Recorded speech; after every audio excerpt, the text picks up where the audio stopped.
السلام علیکم دوستانو. د مجيب الرحمن د ویزې ستونزه حل سوه او آیرلینډ ته روان سو. د افغانستان کرکټ ملي لوبډلې مشهور وروته پاچونکي مجيب الرحمن چې د ویزې ستونزه یې درلوده تازه د ویزې ستونزه حل سوه او آیرلینډ ته روان سو.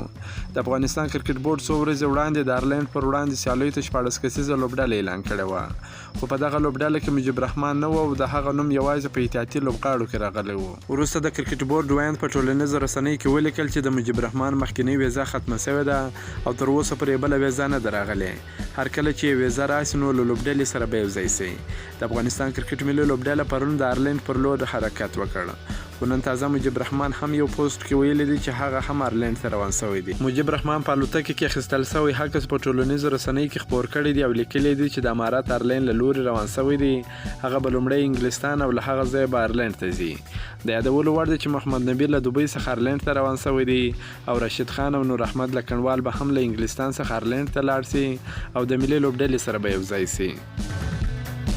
بلخوا به زمبابوې په لومړۍ 500 ورځې لوبه کې د بنګلادیش د 304 منډو هدف پوره کړ چې سکندر رضا او اینوسیټ کایاس لیزي وخل ډېرې زبردست لوبې دواړو تر سره کړې. سکندر رضا هم نن ډېر زبردست په زړه پورې لوبه د خپل لوبډلې لپاره تر سره کړه چې لوبډله هم تر بریا ورسول.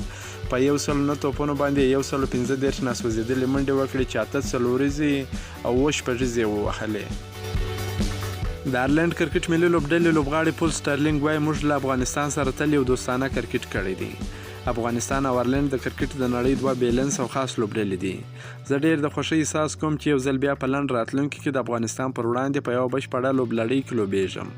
افغانستان او آیرلینډ د کرکټ په نړۍ کې دوه تلپاتې دوستان پاتې شوي دي او دا دوستي به تر ډېره پورې دوام وکړي. که مو دا ویډیو خوښه شوې ویډیو در سره لایک کړئ، که په دې چینل کې نوی یاست د چینل هم در سره سبسکرایب کړئ. د نور تازه معلوماتو لپاره هم زموږ سره اوسئ. تر بلې ویډیو پر د الله په امان.